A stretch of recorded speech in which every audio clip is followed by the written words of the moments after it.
Sonic the Hedgehog has always been a game series that's hard to gauge as definitively good or bad. The game series is known mostly for its bad games, like Sonic Boom and Forces with their overly simplified controls, bad story, repetitive bosses, and overall terrible game design. You can beat most levels of Sonic Forces without even releasing the boost button. While the general public knows about those games and their quirks, Sonic does have a lot of really good games, such as the original 2D retro games from the 90s, Sonic Adventure 2, Sonic Generations, and in my opinion, Sonic Frontiers. As of recent, Sonic has been in a steady middle ground. His recent games have been reviewed as overall mixed, with some fans enjoying the new ideas and concepts being made, while others disagree. One example being Sonic Origins. Sonic Origins is a re-release of the original 4 retro games from the 90s on modern hardware. Fans complained about the price being $40 at launch, when the mobile editions that the game was based off of were $3 each. Another huge complaint was that Sega was hinting towards a new playable character with both the marketing and promotional art for Sonic Origins. It was pretty easy to tell it was going to be Amy, but when the game launched there wasn't any way to unlock her, which confused everyone. That was until the $10 plus DLC came out, allowing to play as Amy, which pissed off the fans even more.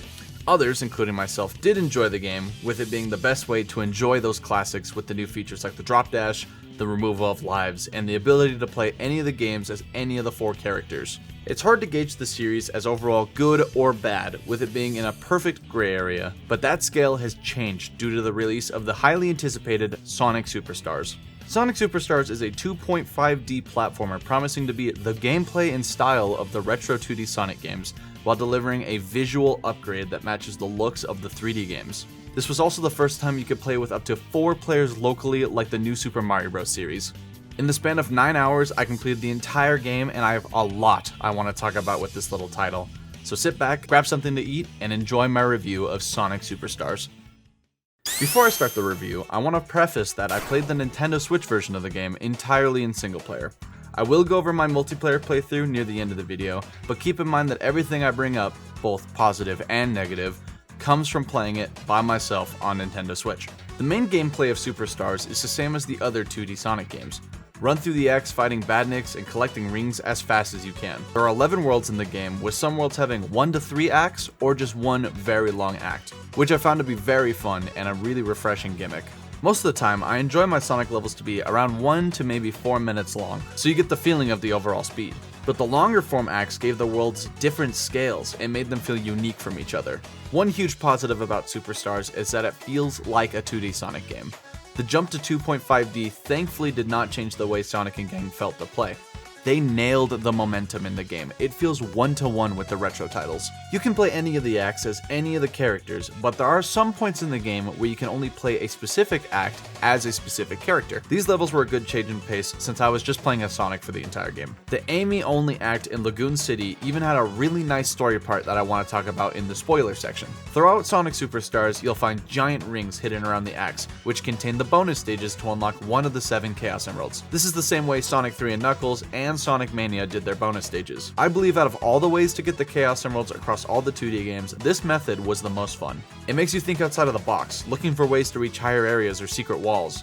One of the best things Superstars does with this 2.5D art style is having walls with holes in them that you need to be actively looking for to see. The bonus stages themselves are a bit rough though. To complete the bonus stage, you need to chase down the Chaos Emerald by tethering onto these blue orbs and swinging yourself towards the rings and boosts. With enough speed, you can get close enough to tether the emerald. While you're chasing the emerald, you need to be collecting rings along the way to continue the timer at the top of the screen. The swinging was fun at first, but the harder emeralds showed just how slow swinging is. Eventually the gameplay goes from timing your swinging to get closer and closer to just finding a boost and using it. The Chaos Emeralds ended up becoming way too fast, where the boost became entirely required to collect them. It was pretty much just tether the one orb, go to a boost, go through another boost, tether to an orb, got the emerald. One of the emeralds in particular was insanely difficult, with the gimmick being that it rises up and down while circling around the area.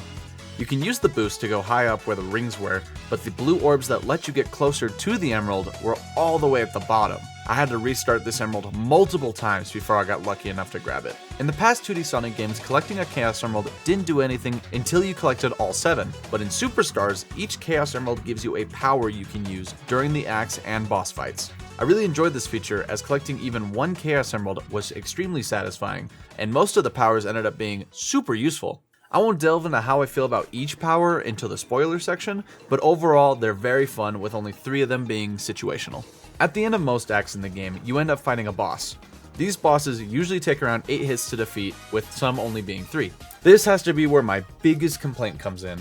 The bosses in Sonic Superstars are bad, like really bad, like really bad. Most bosses can be easily cheesed by using the powers.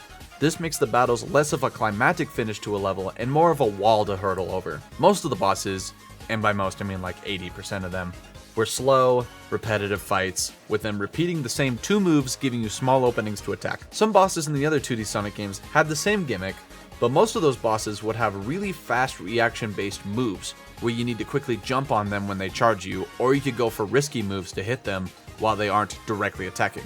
One example being Metal Sonic from Sonic 1. There are also some bosses that would instantly kill you by suffocating you between them and the skybox, or just straight up throwing you out of bounds. I'm almost positive these are bugs, but they are very annoying nonetheless. My issue with the bosses go double for the final boss, which I'll delve into in the spoiler section. Let's move on from bosses and talk about the actual levels. I ended up liking maybe half the levels in the game, with the other half being levels based around instant death gimmicks like suffocation and pitfalls. Sonic Superstars, just like Origins, opted to remove lives, making a more streamlined experience, removing the arbitrary difficulty of getting game overs. While I do enjoy this feature, I did think the levels had some really unfair parts since lives weren't an issue anymore. Some of the level design felt like they could just put a bunch of instant death parts and call it difficulty because lives aren't an issue anymore. You know, if you died, you just respawn at the checkpoint, whatever whooped you do.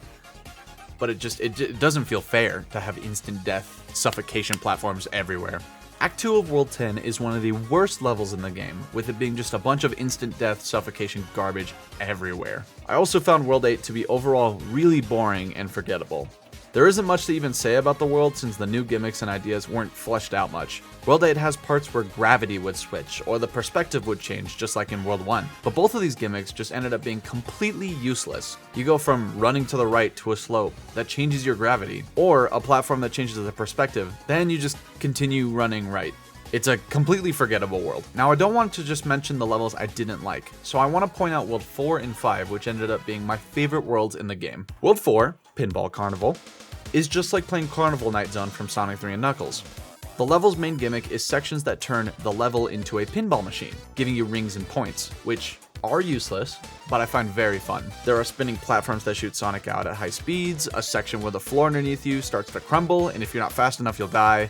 And in the second act, you can find buttons that start destroying the giant Eggman statue in the background. This world also ends up having my favorite song in the entire OST.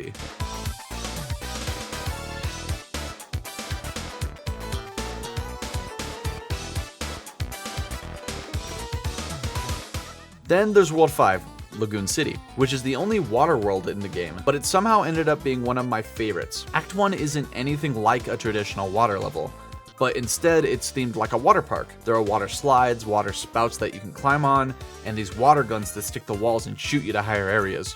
The next act, where you're forced to play as Amy, is just like the first, but with giant fruit everywhere that only Amy can smack away with her hammer. And then finally, Act 2 plays like a traditional water level, but the level is really quick, so the underwater sections never overstay its welcome. You can also use the Chaos Emerald powers to get out of the water, or even turn into the water, making Sonic fast while underwater. There's even a part at the end where you break a wall and it causes a huge tsunami that flies you to the boss fight.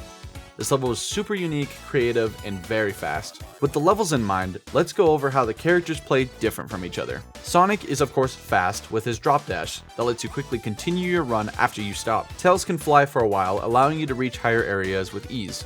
Knuckles can glide and climb up the side of walls, and finally, Amy has her hammer that she can use to double jump and perform a sort of drop dash that launches her out while swinging her hammer. Now that we've gone over the basic gameplay, bosses, levels, and characters, let's talk about the...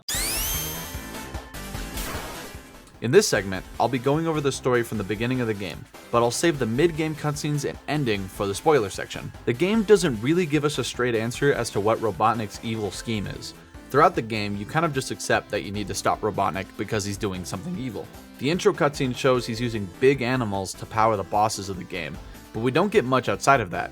Unless, if you look outside of the game, on the official Sonic the Hedgehog YouTube channel. There, you can find a 5-minute long animation called Trio of Trouble. In this video, Robotnik, with the help of Trip and Fang, find a ruin with hieroglyphs that depict an ancient group that used the power of the Chaos Emeralds to keep back a monster. These hieroglyphs also kind of explain a plot point in the game that we'll talk about in the spoiler segment. Robotnik, of course, wants to use the monsters shown in the ruins to take over the world. Or so I'm assuming. It's really odd that something this crucial to the story isn't even in the game itself. It doesn't play when you wait on the title screen, it's not in the extras, and it doesn't even play when you start a new save. The story in the game is mostly given visually, with there being cutscenes in between acts, like the new character Trip and returning bad guy Fang, who are working under Robotnik. There are also points in the middle of levels where you can see characters in the background going through their own stages. I found these parts to be really nice additions, and it made the adventure to stop Robotnik feel more fledged out. The cutscenes, while visually nice, were audibly odd. There are points in scenes where sound effects sound off, making it feel really cheap. When I played my multiplayer playthrough with a friend, he noticed almost immediately.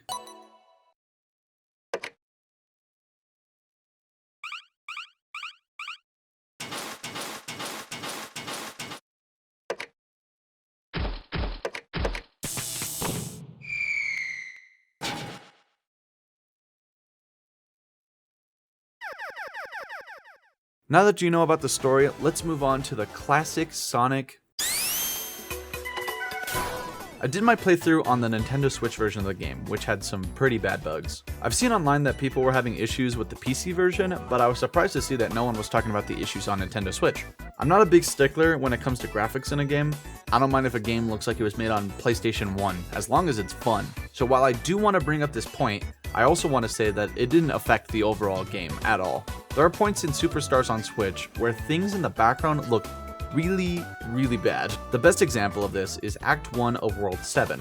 The main gimmick of that level is the giant metal tube in the background that hits the ground when all the red lights turn on, causing Sonic and gang to jump. Watching the tube in the background is essential to beating the level, but the tube just looks terrible. It genuinely looks like Play-Doh. There were also other points in the game where the background was noticeably low res. While it didn't happen much, there were some points where I'd just walk through platforms or fall through the floor after hitting a certain speed. This rarely ever happened for me, so it wasn't a complete game changer. There was also an issue with the audio overlapping at points. This usually would happen at the end of boss fights, where the main act music would start back up, while the boss music was still playing over it. There were also points where the music would just stop altogether. The biggest bug I experienced was from playing as Super Sonic. I'll blur the gameplay as to not spoil Super Sonic, but whenever I switched to his super form, the game had insane lag spikes the entire time I played in the super form. This ruined what is my favorite part of every 2D Sonic game. The whole point of collecting the emeralds in the past games was to play as the invincible, insanely fast Super Sonic, but in Superstars, it was borderline unplayable. When I came back the next day to finish the game, I found that the lag spikes had disappeared. So if you're experiencing this issue at home, try restarting your game or your console. By the point this video comes out, there will hopefully be a patch fixing these issues. Hey, so this is a postscript Nerdtendo here to tell you that those tiny bugs I experienced in single player were 1,000 times worse when I did my local multiplayer playthrough with a friend. We would experience bugs like one of us spawning out of bounds when trying to respawn at each other. Sometimes we just wouldn't spawn at all after a bonus stage. We would just fall through floors, go flying when we respawned on someone using an ability, started drowning after beating a level. Bosses would sometimes not take any damage, we would hit invisible enemies, and sometimes we would just launch off screen so fast that the entire level would flash before our eyes. This happened twice. The bugs on Nintendo Switch were insanely common during multiplayer, and it becomes more frustrating than funny after a certain point. If you're interested in playing this game, please do not buy the Switch or PC versions until a proper patch has released. This is the part where I'll be talking about things like the Chaos Emerald powers, the final level, the final boss, and the end of the story. So if you wish not to get anything spoiled, I recommend skipping to this point on screen to watch my review of the multiplayer mode. First, let's talk about the powers. I found most of these powers to be very useful. I'll go over each Emerald's powers real quick. The blue power will send out a series of clones that will attack everything on screen, including bosses. Red turns you into a fireball, where you can directly fly wherever you want, so if you miss a jump, you can quickly dash back onto the platform. Purple reveals hidden platforms and rings, I found this one to be the least useful of them all, since there weren't many points with the hidden platforms and rings. Light blue turns you into water, allowing you to climb up waterfalls, freely control underwater, and go to the opposite way of water slides. Green makes a beanstalk that rises you into the air, giving you platforms to jump off of. Yellow slows down time, allowing you to react to fast attacks. And finally, white is called Extra. This final power is different based on what character you're playing as. Sonic gets a homing attack like the ones used in the 3D games. Tails shoots out mini tornadoes that hurt enemies. Knuckles shoots air punches, which are pretty much the same things as Tails' mini tornadoes. And Amy can throw hammers upward to attack enemies. Most of the powers in the game were very useful in most situations, but some powers like green, light blue, and purple I barely ever used. The powers also caused a lot of cheesing with things like finding the bonus stages and fighting bosses. There were also so many points where you could just use the red power to fly up to the top of the stage and play from there. Next, we'll go over the story. As I mentioned before, throughout the game, there are cutscenes of Fang and Trip trying to stop Sonic by using traps. Fang bullies Trip throughout the game for constantly failing, and at the end of Act 1 of World 5, Trip ends up falling into one of her own traps. You can then play the character-specific act as Amy, where you go down and help her escape Lagoon City by carrying her on your back. This kind of direct storytelling where you're interacting with the characters only happens here, and I thought it was a very smart way to get me curious and make me care about this new character. It had me thinking, what was her backstory? Why is she helping Robotnik? And why does she hide behind the helmet? After defeating Fang's boss fight in Act 3 of World 10, Trip uses the Chaos Emeralds to turn into a golden dragon. She then uses her powers to destroy a giant mech Fang.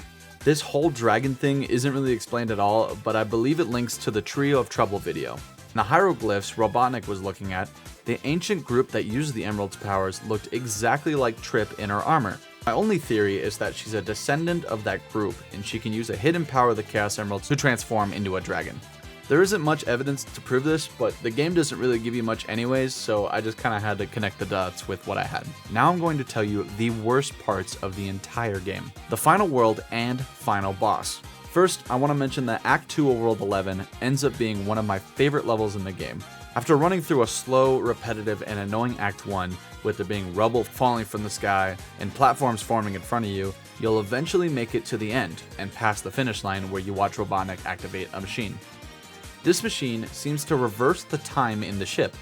You now need to run back through Act 1 backwards while avoiding the same obstacles but in reverse. Now the rubble is going up and the platforms that formed in front of you are now disappearing behind you. There's a 10-minute timer to run through this entire course as fast as you can. This act was a great expectation switch from how the usual final levels go in the Sonic series.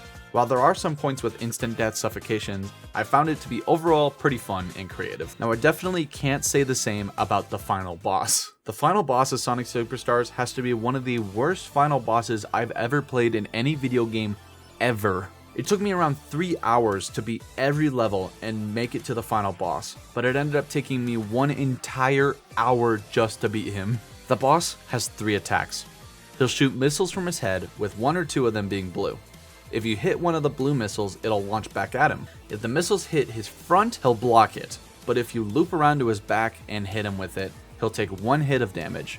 He can then either pull up walls that you need to dodge, or he'll attack the platform you're standing on, causing rows of platforms to fall. While that's happening, lightning bolts will slowly rain from the sky. Falling off any of these platforms will cause an instant death and will send you back to the beginning of the fight. The only way to do damage to this final boss is to hit the blue missiles into him. This takes forever to do, since it takes 8 hits to beat him. That's 8 different times where you need to wait for his other attacks to end just to get a chance to hit him. This on average took me around 3 to 5 minutes of constantly doing the same thing over and over again until the second phase. In this phase, he'll chase you down from the left side of the screen. During this phase, he will take around 1/3 of the running space you usually have. You need to run at full speed while jumping over platforms and avoiding his attacks. He has an attack where he changes the room into 0 gravity and you need to dodge the bullet hell of lightning balls.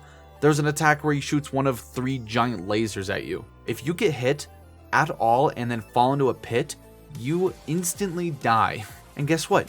When you die, you're not sent to the beginning of phase 2. You're sent back to the beginning of phase 1 again. The only point where you have an opening to attack him is when he lifts his arms up and attacks the platform in front of you. When that happens, you can jump up and hit his head. This takes another 8 hits to defeat him. This fight is a test of patience, skill, and lots of luck. On the run where I beat him, it took me 8 minutes to finish him off out of an hour of attempts.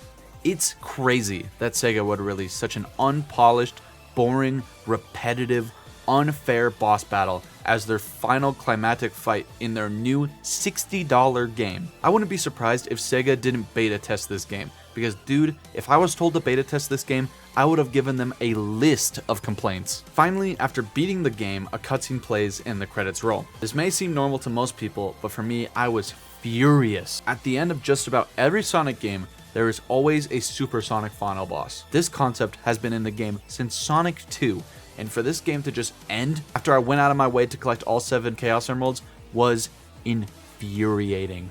Alright, postscript Nintendo back again to tell you that getting all the 7 Chaos Emeralds isn't even required to beat the game. I'm pretty sure they're required for the secret later, but not for beating the base game. During our multiplayer playthrough, my friend Kyler and I did not collect all 7. In my single player playthrough, I finished the Knuckles only act at the end of, I think it's like World 10, where a cutscene plays showing him finding the glyphs from the Tree of Trouble video. In our multiplayer playthrough, when we make it to that point, the rest of the emeralds you hadn't collected yet would just appear there. They were just given to you. I guess the devs couldn't find a clever way for the Trip Dragon cutscene to happen if you didn't have all 7 Chaos Emeralds, so they just give you all of them near the end. When you get the emeralds back, you only have the ones you collected, so thankfully it wasn't a complete waste of time to collect them, but I still found it baffling that they would just give you the emeralds for that cutscene. It's just so lazy to have this cutscene where Trip destroys Fang's mech and you think like, oh, since I collected all 7, I got a cool cutscene and I got to skip a boss, cool. But in reality, they would have just given them to you anyways. Sorry for the side rant. It really, what's that one thing Peter says? You know, it really grinds my gears. Stupid game design. Alright, back to the normal script. When you complete the story mode of Superstars, you unlock a mode called Trip's Story. In this mode, you can play through the entire game again, but as the new character from the story, Trip. At first, I was reluctant to play it, since I only really like playing as Sonic, but after pushing through the entire thing, I can say that I highly enjoyed it. You start the game with all the powers unlocked already, assuming that you don't get them for getting all 7 in the regular story mode, which means you start with all the powers and the super form. So the only objective of Trip's Story is to run through all the courses and beat the game again. Some levels I found to be really annoying weren't nearly as bad a second time around, since Trip's moveset is quite fun. Trip can spin dash like everyone else, but she can also double jump, and her main gimmick is that she can stick to most surfaces like the spikes wisp from Sonic Colors. Throughout the second playthrough, I kept a consistent speed, and I never felt like I was having to stop all the time compared to my first. The levels I did really dislike as Sonic were still pretty bad as Trip, but they were way more tolerable.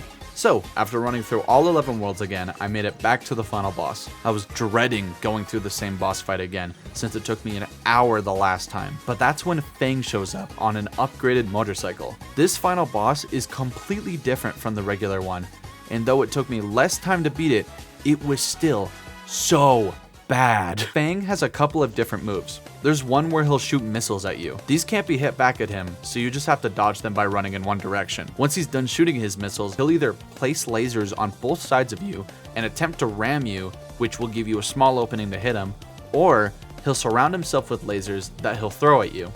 When he throws enough, you can break his defenses and hit him. The lasers he uses in these attacks are instant death. It doesn't even matter if you have any rings. If you get touched by any of these lasers, it is an instant restart back to the beginning of the fight. Once again, it takes 8 hits to enter the second phase, where he enters his big mech that was destroyed in the regular story. This final phase is pretty much identical to the first phase of the regular boss, with you being able to hit him by hitting his own attacks back at him. He has an attack where he sends bouncing balls at you. Hitting the blue ones sends them back at him. He also has an attack where he'll send out a bunch of badniks on the platform. Hitting them before they land on the platform will send them back at him. And finally, we have his most annoying move, and the one that killed me over and over and over again. Fang will send out cobwebs. If you get stuck in one, he will aim his gun and shoot a cork shot at you. If this hits you, it is another instant death attack, sending you back to phase 1. You can button mash out of the webs or use the time ability to get out without worrying about getting shot. But the closer he gets to death, the more cobwebs he spawns, giving you less room to dodge. This boss fight had me screaming in frustration. Once again, this boss, just like the last one, took me around 8 minutes to defeat out of 50 minutes of attempts. Those two boss fights are a major factor towards my overall opinion of this game. It makes all the good parts of this game feel obsolete when after you did everything, you have to beat them. It's not challenging or fun, it's repetitive, boring, rage-inducing, and completely unfair. After finally defeating Fang, a cutscene will play, showing Trip and her animal friends celebrating her victory. Then, the credits roll. After skipping the credits, you unlock the last story. No, please, no. God, no, please. I thought the last story would be another complete playthrough of the game with some other gimmicks, but thankfully it was the supersonic final boss I wanted when I beat the regular story. This is the only reason you need to collect all 7 Chaos Emeralds in the main story mode. In this final battle, you fight the monster that Robotnik was trying to control in the Trio of Trouble video. I find it extremely annoying that a huge plot point like the actual final boss isn't even hinted at in the game itself. I was in a Discord call with friends playing through the entire game, so when a random dragon showed up to be the final boss, everyone was just completely confused. Without the context of the YouTube video, it is extremely lame to have just a random generic purple dragon be the big bad at the end. Thankfully, this final boss isn't nearly as rage-inducing as the last two. It is difficult, and it did take me another hour to beat him, but it was nowhere near as unfair, since he didn't have any moves that just instantly killed you. The dragon has tons of different moves, like shooting blue crystals that turn into spiked projectiles, spin dashing across the screen, shooting red and blue meteors with the blue ones being attacks you can hit him with, and finally an attack where he shoots black holes that you can get stuck in. During the battle, you need to keep up your ring counter by collecting floating rings or waiting for one of the other characters to fly by giving you rings. If the counter hits 0, then you die and have to restart. Getting hit or hitting A to dash will take rings, so it's important to focus on dodging and to only use your dash when you get stuck in black holes. After hitting him 8 times, he'll start his second phase, which has its own set of moves. I won't get into the details about them since they aren't too different from phase 1. It's pretty much the same moves, but bigger. Finally, after hitting him enough times, he'll start shooting meteors at you. You need to time your A presses to the visual on screen to blow up the meteors and deliver the final blow. The timing for these were a little weird, but not terrible. My main issue with this boss is how long it takes, and once again, like the last bosses, how repetitive it is. All the bosses in Sonic Superstars have small openings that only happen when a specific attack comes out. It's a constant cycle of dodging attacks, waiting for that specific move, hitting him, and repeating. The boss took me just over 10 minutes to defeat, so that means every single time you die, you have to repeat another at least 10-minute long battle. After beating the boss, a cutscene will play where Trip seals the dragon into a purple egg and the credits roll. These final moments of the stories, main story, Trip's story, and last story, were so horrendously bad it almost ruins the entire experience for me. As to not end this review on a bad note, I'm going to talk about the multiplayer, then I'll give you my final rating. There are 2 modes of multiplayer in the game. The local multiplayer, where you can beat the entire game with up to 4 friends, and the battle mode, which is an entire online mode where you fight up to 8 players with a metal Sonic you can build using metals you collected throughout the story mode. I've only played 1 match of the battle mode, and the 3 game modes in it were surviving the longest, kind of like a Fall Guys minigame, collecting the most stars in a stage, and finally, a race to the finish. I'm not a huge fan of the battle mode since there's a noticeable delay in inputs and frame rate, at least on the Switch version. Being able to make your own custom Metal Sonic is really cool, and I think the game mode overall was pretty fun, but the rewards for playing only give you more medals. I was planning on only playing a couple of the levels in local multiplayer with my buddy Kyler, but we ended up making it all the way to the final boss. While the multiplayer was pretty fun overall, it did have glaring issues. Like I mentioned before, the game suffers from a ton of bugs that ruin the overall experience. In single player, these issues happened maybe once or twice, but in local multiplayer, it was constant. Ignoring the bugs, the respawn system didn't work very well. The idea of respawning was that you could carry the momentum and spawn directly where the other person is on screen, so in theory, you would keep up with their speed whenever you fell behind. This system worked during the earlier levels, but the more complex the platform it became, the more times you would just spawn, get left behind / die, and repeat. There were also points where you would just spawn out of bounds or just entirely off screen. I definitely had a better time playing through the game with a friend, since the instant death annoying levels weren't nearly as bad when you can just respawn on your friend and keep going. So if you really want to play this game, I recommend grabbing at least 1 friend. We weren't able to test more than 2 players, but I have a hunch that anything more than just 2 would be really bad. Sonic Superstars has been given mixed reviews online, with people having issues with bugs and the overall gameplay being either really good for some or really bad with others. I'm somehow not surprised that Sega has released another gray area Sonic game that people will either love or hate. I believe the beginning of this game is pretty great. The beginning stages were fast-paced, creative, had good music, and had me hopeful for the end. Sadly, the game was mostly levels that were boring, uninspired, slow, and even at some points, unfair. The game was riddled with bugs, some small and others game-breaking, especially in the local multiplayer.